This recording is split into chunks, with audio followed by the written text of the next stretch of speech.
Hello friends, good morning. Very very good morning to all of you. कैसे हैं आप लोग? आई होप सो कि आप सब लोग बहुत ही अच्छे होंगे। आप सभी लोगों का बहुत बहुत स्वागत है झारखंड करेंट अफेयर्स के इस धमाकेदार और ताज़ा तरीन सेशन में। आज है 2 मार्च और 2 मार्च के झारखंड के करेंट अफेयर्स को अभी हम लोग कवर करने वाले हैं।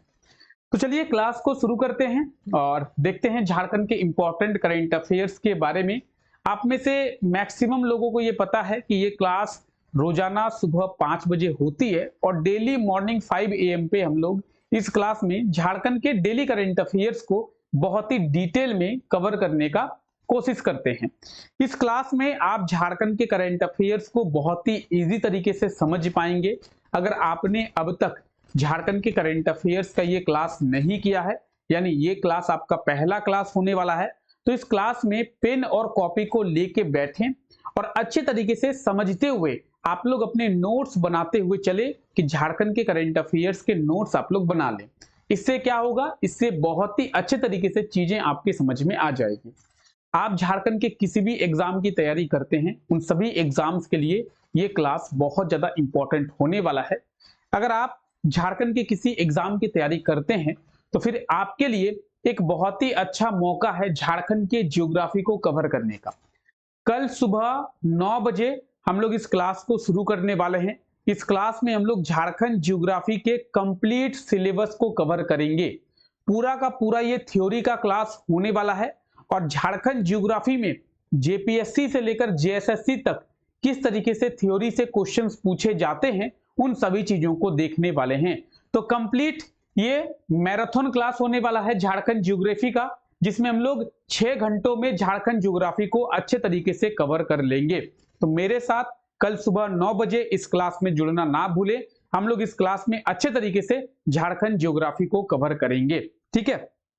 चलिए आज के इस क्लास को शुरू करते हैं। आज के इस क्लास का सिनेरियो आप लोग देख पा रहे हैं कि आज के इस क्लास में हम लोग क्या क्या चीजें करने वाले हैं। चलिए क्लास शुरू करते हैं और देखते हैं आज का हमारा पहला करंट अफेयर। सबसे पहला करंट अफेयर तो यही है कि जेपीएससी का जो चेयरमैन है, यानी जेपीएससी के 2 अध्यक्ष हैं, वो एल खियांगते को नियुक्त किया गया है। आप लोगों को पता होगा कि अगस्त 2024 में नीलिमा करकेट्टा क्या हो गई थी, तो रिटायर हो गई थी। नीलिमा करकेट्टा जेपीएससी के अध्यक्ष के पद से रिटायर हो गई थी। अगस्त 2024 से लेकर फरवरी 2025 तक क्या हुआ था, तो जेपीएससी का जो चेयरमैन का पद था वो खाली था, लेकिन अब जो है वो एल खियांगते को जेपीएससी का अध्यक्ष बनाया गया है, यानी जेपीएससी का चेयरमैन बनाया गया है। ये आप एल खियांगते को देख सकते हैं। झारखंड गवर्नमेंट में ये चीफ सेक्रेटरी भी रहे हैं, मुख्य सचिव के पद पर इन्होंने काम किया है और अब जो है वो एल खियांगते को जेपीएससी का अध्यक्ष बनाया गया है। अच्छा, मैं एक टर्म बार बार यूज कर रहा हूं कि जेपीएससी का अध्यक्ष बनाया गया है, जेपीएससी का अध्यक्ष नियुक्त किया गया है। तो जेपीएससी का अध्यक्ष नियुक्त किनके द्वारा की जाती है? अगर एग्जाम में आपसे पूछ ले, एग्जाम में पूछ ले क्या, इनफैक्ट जेपीएससी के एग्जाम में पूछा भी गया है कि जेपीएससी के अध्यक्ष की नियुक्ति किसके द्वारा की जाती है, तो वो नियुक्ति की जाती है झारखंड के राज्यपाल के द्वारा। अगर हम लोग झारखंड के राज्यपाल की बात करें तो कहीं ना कहीं आपको पता होगा संतोष गंगवार अभी झारखंड के राज्यपाल हैं। तो संतोष गंगवार के द्वारा इनकी नियुक्ति की गई है। किनकी? एल खियांगते की। किस चीज की नियुक्ति की गई है? इन्हें जेपीएससी का अध्यक्ष बनाया गया। अच्छा ठीक है, अगर इन्हें जेपीएससी के अध्यक्ष के पद से हटाना हो तो क्या एल खियांगते हटा सकते हैं? सॉरी, संतोष गंगवार जी हटा सकते हैं? नहीं हटा सकते हैं। मतलब जेपीएससी में पूछा गया था कि जेपीएससी के अध्यक्ष को किनके द्वारा हटाया जा सकता है। तो देखिए, नियुक्ति भले ही राज्यपाल के द्वारा की जा सकती है, लेकिन उसे हटाया नहीं जा सकता है। अगर जेपीएससी के अध्यक्ष को उसके पद से हटाना है तो वो काम केवल राष्ट्रपति ही कर सकती है। नियुक्ति राज्यपाल के द्वारा की जा सकती है, लेकिन हटाया नहीं जा सकता है। हटाया केवल राष्ट्रपति के द्वारा ही जा सकता है। तो आप इस चीज को याद रखें कि जेपीएससी के अध्यक्ष की नियुक्ति भले ही राज्यपाल कर ले, लेकिन हटाने का पावर जो है उसके पास नहीं है। हटाने का पावर राष्ट्रपति के पास होता है, ठीक है। तो ये तो आपको याद हो गया होगा, आई होप सो, कि एल खियांगते जो है वो जेपीएससी के अध्यक्ष बने हैं। जेपीएससी यानी झारखंड लोक सेवा आयोग, ठीक है, झारखंड पब्लिक सर्विस कमीशन इसका फुल फॉर्म है। अच्छा, जेएसएससी में एक क्वेश्चन पूछा गया था कि जेपीएससी की स्थापना कब की गई थी, जेपीएससी को कब स्टेबलाइज किया गया था। तो 2000 में ही 15 नवंबर झारखंड के स्थापना के साथ ही जेपीएससी की भी स्थापना की गई थी 15 नवंबर 2000 में। तो याद रखें, जेपीएससी की स्थापना कब, जेपीएससी की स्थापना भी 15 नवंबर 2000 में ही किया गया था। देखिए, झारखंड के पूर्व मुख्य सचिव यानी झारखंड गवर्नमेंट के पूर्व चीफ सेक्रेटरी एल खियांगते को जेपीएससी का चेयरमैन जो है वो नियुक्त किया गया है। 62 एज तक ये जेपीएससी के अध्यक्ष के पद पर कार्यरत रहेंगे। अक्टूबर 2026 में ये जेपीएससी के पद पर बने रहेंगे, उसके बाद रिटायर हो जाएंगे। कहने का मतलब ये है कि जेपीएससी के जो चेयरमैन होते हैं उसकी एज लिमिट होती है। अगर आपसे पूछे कि जेपीएससी के चेयरमैन की, जेपीएससी के अध्यक्ष की एज लिमिट क्या होती है, आयु सीमा क्या होती है, या फिर मैक्सिमम आयु कितनी हो सकती है, तो 62 ईयर, 62 वर्ष। अगर 62 वर्ष उसका कंप्लीट हो जाता है तो वो रिटायर हो जाएंगे। 62 वर्ष से ज्यादा वो जेपीएससी के पद पर काम नहीं कर पाएंगे। अच्छा, अगर हम लोग एल खियांगते की बात करें, ये जो आप एल खियांगते को देख रहे हैं, एल खियांगते का जो 62 वर्ष है वो अक्टूबर 2026 में कंप्लीट हो जाएगा। इसीलिए एल खियांगते अक्टूबर 2026 तक जेपीएससी के पद पर बने रहेंगे, यानी जेपीएससी के चेयरमैन के पद पर बने रहेंगे। ठीक है, तो जेपीएससी के चेयरमैन की मैक्सिमम एज लिमिट कितनी होती है, 62 ईयर, याद रहेगा। क्लियर, ठीक है। अगर हम लोग बात करें जेपीएससी की, तो आप यहां पे देख सकते हैं कि जेपीएससी यानी झारखंड पब्लिक सर्विस कमीशन, इसे कब स्टेबलाइज किया गया था, तो नवंबर 2000 में, 15 नवंबर 2000 में जेपीएससी की स्थापना जो है वो की गई थी। जेपीएससी की स्थापना किस लिए किया गया था, जेपीएससी की स्थापना किस तरीके से किया गया था, ये सभी चीजें जो है यहाँ पे दी हुई है। आपको एक टर्म याद रखना है कि जेपीएससी की जो स्थापना है आर्टिकल 315 भारतीय संविधान के, इंडियन कॉन्स्टिट्यूशन के आर्टिकल 315 के अंतर्गत किया गया था। ठीक है, तो एग्जाम में हो सकता है कि क्वेश्चन पूछ ले कि इंडियन कॉन्स्टिट्यूशन के किस आर्टिकल के तहत जेपीएससी की स्थापना की गई थी, तो आर्टिकल 315 के तहत। क्लियर है? आई डोंट थिंक कि आप लोगों को कोई कंफ्यूजन होगा, सभी चीजें क्लियर हो गई होगी। ठीक है, आगे बढ़े। अच्छा, आगे बढ़ते हैं। क्लास का पीडीएफ आप लोगों को टेलीग्राम पे मिल जाएगा। ठीक है, ठीक है, टेलीग्राम पे क्लास के पीडीएफ के साथ साथ बाकी सारी चीजें भी आपको मिल जाएंगी, जैसे पीडीएफ के साथ साथ क्लास के नोटिफिकेशन, अपडेट्स, डिटेल्स, बहुत सारी चीजें हैं जो आपको मिलेंगी। तो इस चीज को आप लोग याद रखना ना भूलें। आप हमें इंस्टाग्राम पे भी फॉलो कर सकते हैं, इसका भी लिंक नीचे डिस्क्रिप्शन में दिया हुआ है, तो आप हमें इंस्टाग्राम पे फॉलो कर सकते हैं। अगर आपका कोई कंसर्न होगा, कोई डाउट होगा, तो आप हमसे पूछ सकते हैं। ठीक है, चलिए आगे बात करते हैं। अभी आप लोगों को पता होगा कि झारखंड विधानसभा में बजट सेशन शुरू हुआ है। मेनली सेशन 3 होते हैं, आप लोगों को पता होगा, BMW, बी से बजट सेशन, BMW 3 सेशन होते हैं। बी से बजट सेशन, M से मॉनसून, W से विंटर। अभी झारखंड विधानसभा में बजट सेशन का आयोजन किया गया है और 3 मार्च को, कब, 3 मार्च को क्या होगा, 3 मार्च को, तो 3 मार्च को जो है वो झारखंड विधानसभा में बजट पेश होगा। किस चीज का बजट, 2025-26 का बजट पेश होगा। ठीक है, अभी जो फाइनेंशियल ईयर अभी चल रहा है 2024-25, अगर हम लोग फाइनेंशियल ईयर की बात करें तो ये कौन सा फाइनेंशियल ईयर चल रहा है, ये चल रहा है 2024-25।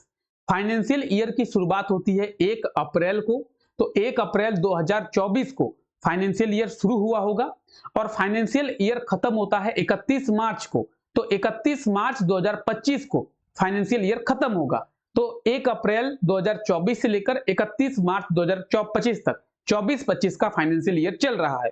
तो इसमें तीसरा जो सप्लीमेंट्री बजट है यानी अनुपूरक बजट है वो पेश किया गया है और तीसरा सप्लीमेंट्री बजट यानी तीसरा अनुपूरक बजट 5,508 करोड़ का पेश किया गया है। ठीक है, याद रखेंगे। अच्छा, आप लोग बजट पेश किया गया है, बजट पेश किया जाएगा, हालांकि जब बजट पेश किया जाएगा तब हम लोग बजट के बारे में और विस्तार पूर्वक चर्चा करेंगे भी, लेकिन कहीं ना कहीं टर्म ये आता है कि बजट जो है वो किसके द्वारा पेश की जाती है, बजट आखिर पेश किसके द्वारा की जाती है। तो कहीं पे भी अगर बजट पेश किया जाता है तो वो जो है वो फाइनेंस मिनिस्टर के द्वारा, वित्त मंत्री के द्वारा। अच्छा, अगर हम लोग बात करें कि पार्लियामेंट संसद में किसके द्वारा बजट पेश की जाती है, तो सेंट्रल फाइनेंस मिनिस्टर जो कि निर्मला सीतारमण जी है, निर्मला सीतारमण जी वहां पे बजट पेश करती है।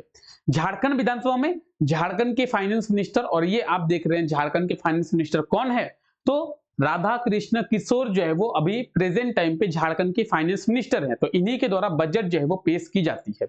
सेम चीजें यहाँ पे दिखी हुई है कि 2024-25 के लिए झारखंड सरकार के द्वारा 5,508 करोड़ का तीसरा अनुपूरक बजट जो है वो पेश किया गया है, जिसमें सबसे ज्यादा ऊर्जा विभाग को 971 करोड़ का वितरण किया गया है, यानी ऊर्जा विभाग को सबसे ज्यादा राशि वितरित की गई है 971 करोड़। ठीक है, क्लियर है। चलिए आगे बढ़ते हैं। झारखंड सरकार के द्वारा राज्य के हर पंचायत में मोबाइल टावर लगाया जाएगा। अब देखेंगे आप कि झारखंड में मोबाइल टावर की बहुत ज्यादा दिक्कत है। झारखंड में आप अगर शहर में रहते हैं, धनबाद में, रांची में, जमशेदपुर में, तो फिर ठीक है, लेकिन आप गांव में चले जाइए। गांव में जाने के बाद आपको देखेगा कि गांव में ना ही अच्छे तरीके से नेटवर्क आ पाती है, ना ही अच्छे तरीके से नेट चलता है, इंटरनेट तो चलता ही नहीं है, इसीलिए गांव के लोग ऑनलाइन में ज्यादा नहीं जुड़ पा रहे। तो झारखंड में सभी लोगों को ऑनलाइन जुड़ने के लिए हर पंचायत में झारखंड गवर्नमेंट के द्वारा एक टावर जो है वो लगाया जाएगा। अब देखिए, आपके मन में एक क्वेश्चन आना चाहिए, जो कि मेरे मन में भी क्वेश्चन आ रहा है। झारखंड गवर्नमेंट ने अभी तक ये क्लियरिफाई नहीं किया है क्या कि कौन से कंपनी का टावर लगाया जाएगा, क्या बीएसएनएल का लगाया जाएगा, क्या जियो का लगाया जाएगा, क्या एयरटेल का लगाया जाएगा। तो कौन से कंपनी का टावर जो है वो लगेगा ये क्लियरिफाई नहीं है अभी तक। तो झारखंड गवर्नमेंट ने अभी अनाउंसमेंट किया है कि झारखंड के हर पंचायत में हम लोग टावर जो है वो लगाएंगे, लेकिन क्लियरिफाई ये नहीं किया है कि कौन से कंपनी का टावर लगाएंगे। तो फिलहाल इस चीज को आप लोग याद रखें कि झारखंड में लोगों को ऑनलाइन जुड़ने के लिए और ऑनलाइन की सुविधा जो है वो बढ़ाने के लिए आज के टाइम पे आप देखेंगे तो जो चावल का वितरण है, आप देखेंगे चावल का भी वितरण किया जाता है, जो गरीब लोग हैं उन्होंने, ठीक है, कोटा में, तो चावल का वितरण भी ऑनलाइन किया जाता है, ऑनलाइन बायोमेट्रिक होती है, उसके बाद चावल का वितरण किया जाता है। तो हर चीज में जब ऑनलाइन किया जा रहा है तो उसके लिए नेटवर्क भी अच्छा होना चाहिए। तो झारखंड गवर्नमेंट के द्वारा ये अनाउंसमेंट किया गया है कि झारखंड के हर पंचायत में एक मोबाइल टावर जो है वो लगाया जाएगा और झारखंड में ऑनलाइन की जो सुविधा है वो बढ़ाई जाएगी। तो फिलहाल इस चीज को आप लोग याद रखेंगे। ठीक है, क्लियर है, क्लियर। आइए इनसे रिलेटेड कुछ क्वेश्चंस भी आगे हम लोग देखेंगे, तो आप उन क्वेश्चंस के भी आंसर देने का ट्राई कीजिएगा, तो आपको अच्छे से क्लियरिफाई होगी चीजें। अब हम लोग बात कर रहे हैं झारखंड के इकोनॉमिक सर्वे की। झारखंड का इकोनॉमिकल सर्वे आया है, झारखंड गवर्नमेंट ने झारखंड का इकोनॉमिकल सर्वे रिपोर्ट जो है वो पेश किया है। उस इकोनॉमिकल सर्वे में, उस आर्थिक सर्वेक्षण रिपोर्ट में ये कहा गया है कि झारखंड में पर कैपिटा इनकम जो है वो बढ़ी है। और उस इकोनॉमिकल सर्वे में ये कहा गया है कि झारखंड में पर कैपिटा इनकम जो है वो 68,612 रुपीज यानी 68,612 रुपया हुआ है। पर कैपिटा इनकम का मतलब होता है कि हर आदमी की इनकम कितनी हो रही है। अब 68,000 पर कैपिटा इनकम का मतलब होता है हर आदमी की कितनी इनकम होती है। अच्छा, इसमें यह भी हो सकता है कि किसी की इनकम कम हो, किसी की इनकम ज्यादा हो। जैसे यहां पे दिया हुआ है 68,000, तो ऐसा भी हो सकता है कि 68,000 से किसी की ज्यादा इनकम हो, जैसे पर कैपिटा इनकम किसी का 1 लाख हो। और ये जो 68,000 दिया हुआ है ये पर एनम का, 1 साल का दिया हुआ है जी। इस चीज को आप लोग ऐसा ना समझे कि ये 1 दिन का, ये 1 महीने का है, ये 1 साल का दिया हुआ है। तो 1 साल में हो सकता है कि किसी की इनकम 1 लाख रुपया हो सकता है कि 1 साल में किसी की इनकम जो है वो 10,000 हो। ऐसा भी हो सकता है कि किसी का 5 लाख हो और किसी का इनकम ही ना हो, कोई बेरोजगार बैठा हो। तो सब लोगों को एवरेज मिला के, जैसे आप हैं, अगर आप बेरोजगार हैं, अभी आप पढ़ रहे हैं, पढ़ाई कर रहे हैं, अभी आप नौकरी तो कर नहीं रहे, इनकम तो कर नहीं रहे, तो आपका भी पर कैपिटा इनकम 68,000 जोड़ा गया है। कैसे? तो एवरेज किया गया है। अच्छा, एवरेज किया गया है सर, मेरा जोड़ा गया है, मैं तो काम ही नहीं करता। सर निकाला कैसे जाता है? आइए निकालते हैं। देखिए पर कैपिटा इनकम निकलता कितना है? Total income of area. Total income of area का मतलब है झारखंड में टोटल इनकम कितना हो रहा है। तो मान लेते हैं कि झारखंड में 100 रुपये का इनकम हो रहा है। कितना? पूरे झारखंड में 100 रुपया इनकम हो रहा है। अच्छा, सॉरी, झारखंड में टोटल लोग कितने हैं, यानी total population. Total income of area यानी उस एरिया में टोटल कितना इनकम हो रहा है, तो हमारे झारखंड में टोटल 100 रुपया का इनकम हो रहा है। डिवाइड बाय टोटल पॉपुलेशन, तो मानते हैं कि झारखंड में टोटल पॉपुलेशन कितने हैं, तो 50 आदमी रहते हैं झारखंड में। तो पर कैपिटा इनकम कितना निकला? 2 रुपया जो है वो पर कैपिटा इनकम निकला। यानी झारखंड का इनकम कितना है? 100 रुपया। झारखंड में टोटल कितने लोग रहते हैं, तो 50 लोग रहते हैं, तो डिवाइड करेंगे तो 2 रुपया झारखंड का पर कैपिटा इनकम निकला। अब इस 2 रुपए में से ऐसा हो सकता है कि कोई आदमी जो है वो 10 रुपये का इनकम कर रहा हो और कोई आदमी जो है वो बेरोजगार बगैर बैठा है। ठीक है, बेरोजगारी बैठा है, काम नहीं कर रहा है। तो पर कैपिटा इनकम जो है वो सबको एवरेज करते हुए चलता है। झारखंड गवर्नमेंट कह रही है कि झारखंड में जो पर कैपिटा इनकम है वो 68,612 रुपीज का है। और इस चीज को आप लोग याद रखेंगे क्योंकि सीधे सीधे एग्जाम में पूछा जाएगा कि 2024-25 के आर्थिक सर्वेक्षण रिपोर्ट के अनुसार झारखंड में पर कैपिटा इनकम कितना है, तो झारखंड में 62,672 है। अच्छा, झारखंड गवर्नमेंट कह रही है कि अगले वर्ष तक झारखंड में पर कैपिटा इनकम जो है वो 72,836 रुपया हो जाएगा। अभी 68,000 है, लेकिन अगले वर्ष तक 72,000 हो जाएगा। झारखंड गवर्नमेंट ये कह रही है। ठीक है, तो फिलहाल आपको सबसे इंपॉर्टेंट ये याद रखना है, झारखंड में पर कैपिटा इनकम कितना बताया गया है? 68,612 रुपया। क्लियर है? ये चीज क्लियर है? ठीक है, आइए आगे बढ़ते हैं। झारखंड गवर्नमेंट के द्वारा सबसे पहले आप ये देखिए, ये जो आप पोस्टर देख पा रहे हैं, राज्यकर्मी स्वास्थ्य बीमा योजना। झारखंड के मुख्यमंत्री हेमंत सोरेन के द्वारा राज्यकर्मी स्वास्थ्य बीमा योजना शुरू किया गया है। सर क्या है ये राज्यकर्मी स्वास्थ्य बीमा योजना? इसके तहत झारखंड के जो इंप्लॉय हैं, झारखंड के कौन से इंप्लॉय हैं सर? जो झारखंड गवर्नमेंट के इंप्लॉय हैं, झारखंड सरकार में काम करते हैं, उन सभी का 5 लाख तक का हेल्थ इंश्योरेंस जो है वो झारखंड गवर्नमेंट के द्वारा किया जाएगा।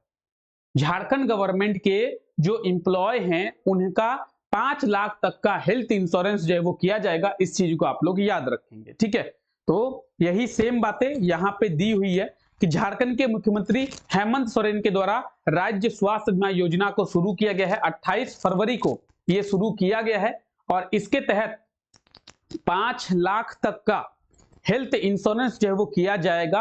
अगर बहुत ही गंभीर बीमारी हो जाती है तो उस केस में 10 लाख तक का हेल्थ इंश्योरेंस जो है वो किया जाएगा। जैसे कैंसर, तो जो बहुत गंभीर बीमारी है जो ठीक नहीं होगा या फिर उनमें बहुत ज्यादा खर्चा आएगा, तो 10 लाख तक का हेल्थ इंश्योरेंस जो है वो कर दिया जाएगा जो भी झारखंड गवर्नमेंट के इंप्लॉय होंगे। तो ये सब बातें हैं जो कि आज के इस क्लास में डिस्कस किए। आई होप सो कि सभी चीजें आपको समझ में आ गई होगी। हम लोग झारखंड गवर्नमेंट के जो इंप्लॉय हैं उनके हेल्थ इंश्योरेंस के बारे में बात किए। अभी हम लोग पर कैपिटा इनकम के बारे में भी देखें। सॉरी, तबीयत खराब है। उसके बाद झारखंड के हर पंचायत में मोबाइल टावर लगाया जाएगा। उसके बाद आप देख रहे हैं कि जो तीसरा अनुपूरक बजट है, देन जेपीएससी के अध्यक्ष कौन बने हैं, तो इन सभी चीजों के बारे में आज के इस क्लास में हम लोग डिस्कस किए हैं। अब बारी आती है आप लोगों की, आप लोग इस क्वेश्चन का आंसर देके बताएंगे हाल ही में किसे जेपीएससी का चेयरमैन बनाया गया है, तो बताएंगे। बिल्कुल इसी तरीके से आपको एग्जाम में भी क्वेश्चंस देखने को मिलेंगे कि सॉरी, जेपीएससी का चेयरमैन कौन बने हैं, बताएंगे। बहुत ही आसानी से आप आंसर दे सकते हैं कि एल खियांगते। कौन? एल खियांगते जेपीएससी के चेयरमैन जो है वो बने हैं। ठीक है, ठीक है, चलिए आगे बढ़ते हैं। जेपीएससी की स्थापना किस वर्ष किया गया है या फिर किया गया था, यानी जेपीएससी को कौन से ईयर में स्टेबलाइज किया गया था, बताएंगे। तो अभी हम लोग थोड़ी देर पहले डिस्कस किए भी कि जेपीएससी की स्थापना 2000 में, 15 नवंबर 2000 में। ऑप्शन ए बिल्कुल सही आंसर हो जाएगा। क्लियर, ठीक है। बताएंगे कि तीसरा अनुपूरक बजट जो है वो कितना पेश किया गया है। बहुत इजी क्वेश्चन है, आप बहुत ही आसानी से आंसर दे सकते हैं और इसी तरीके के सेम क्वेश्चंस एग्जाम में भी आपको देखने को मिलेंगे। ठीक है 5508 करोड़, ऑप्शन सी बिल्कुल सही आंसर हो जाएगा। ठीक है, पर कैपिटा इनकम झारखंड में, बताएंगे पर कैपिटा इनकम।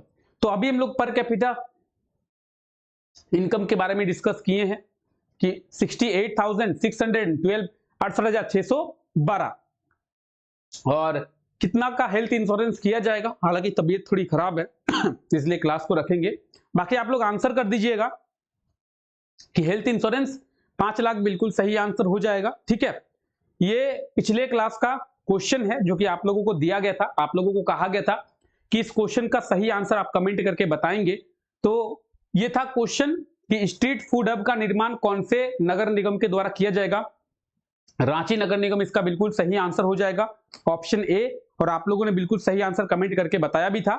ठीक है, ये रहा आज के लिए आपका क्वेश्चन। आप लोग कमेंट करके जल्दी से आंसर दे दे एक बार। नमो ई लाइब्रेरी का इनॉग्रेशन किसके द्वारा किया गया है, यह है आज के लिए आपका क्वेश्चन। जल्दी से आप लोग कमेंट करके आंसर दे दें। ठीक है, तो इसका कमेंट करके आप लोग आंसर जरूर दे दीजिएगा कि ऑप्शन ए, बी, सी और डी क्या होगा। नमो ई लाइब्रेरी, साथ ही साथ नमो ई लाइब्रेरी के बारे में आप थोड़ा डिटेल में भी कमेंट करने का प्रयास करें। जो लोग नए हैं हालांकि उनको तो पता नहीं होगा, लेकिन जो लोग पुराने हैं, जो लोग इस क्लास को रेगुलर देखते हैं, उनको पता होगा, तो आंसर आप जरूर से करें। ठीक है, चलिए फिलहाल आज के इस क्लास को हम लोग यहीं तक रखते हैं। आई होप सो कि आज का ये क्लास आप लोगों को अच्छा लगा है। क्लास को लाइक कर दे ताकि हमको भी अच्छा लगे कि आप लोग लाइक करते हैं और क्लास को इसी तरीके से डेली हम लोग ले पाए। फिलहाल आज के लिए इस क्लास को यहीं तक, थैंक यू।